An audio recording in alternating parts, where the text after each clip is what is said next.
Hello mga kamamshi, magandang umaga. So for today's video po pala samahan niyo po pala akong magsaing.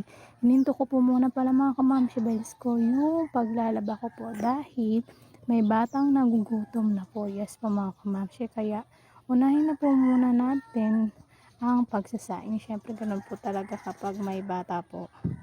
Magsaing na po tayo at alam niyo naman po ang bata, mayat maya rin po ang nagugutom po. Kaya ayan po pala mga kamamshi bells, nakikita nyo po na hinuhugasan ko na rin po dyan ang lalagyan na po ng pagsasaingan ko po dyan mga kamamshi bells ko. At maya maya na rin po mga kamamshi bells ko is nilagyan ko na rin po siya ng bigas. As usual po mga kamamshi bells ko, alam ko naman po maraming nakakaalam ko po kung paano po magsaing. So ayan po pala mga kamamshi bells ko, hinuhugasan ko na rin po pala yan. Dami ko pong naitok, no? Charot lang. Ayan po pala mga kamamshibels ko, hinuhugasan ko na po at maya maya po mga kamamshibels ko is patapos na rin po yan. At ayan naman po si Jusawa, syempre as usual may chinichika na naman siya mga kamamshibels ko.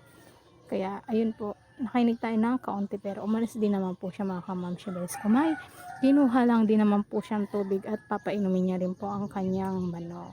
Ayan po pala mga kamamshibels ko is yung panglas na po pala yan mga kamamshibels ko ng ating sasaingin po. At isasalang ko na rin po yan sa may apoy po mga kamamshibels ko upang maluto na po ang ating bigas para maging tanin din po syempre. Ayan na po pala mga kamamshi, tara samahan niyo po akong ilagay na po siya sa may apoy. Ayan po pala mga kamamshibels, punta na po pala ako dyan mga kamamshibels ko. O nagawa pang tumayo dyan ng kamamshi nyo, parang kukunin na ng langit kung sa langit. Charot lang mga kamamshi. Yan po pala, nilagay ko na po pala dyan mga kamamshi bells ko yung sinain ko po. Bye bye mga kamamshi, see you in my next vlog. Bye bye, busy ang inyong kamamshi bells.